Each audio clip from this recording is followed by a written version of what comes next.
I have been rereading books I read as a child and wondering how they affected the ideas I have today.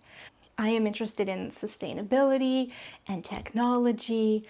I am interested in goods management. On the topic of goods management, this is a book about what I would consider to be the olden days.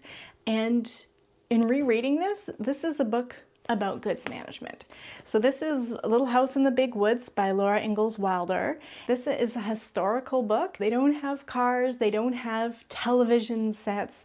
What do? Well, this little household does goods management.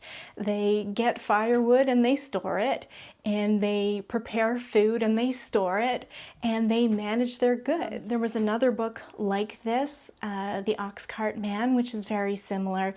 In this one they have the kids. I remember they would go and get goose feathers. They're always busy, they're playing, they're working at home, and then the dad goes off to market and trades all their things. Nothing is wasted. Very creative way of living. Dad sells stuff and brings home money, and the cycle repeats year after year. I may have thought that these families were self-sufficient, but actually the land was not being paid for, and in parts of the United States, labor also not being paid for. So the fantasy of self-sufficiency not quite met, and even in terms of the environmental benefits, in many ways more sustainable, but they're burning down trees.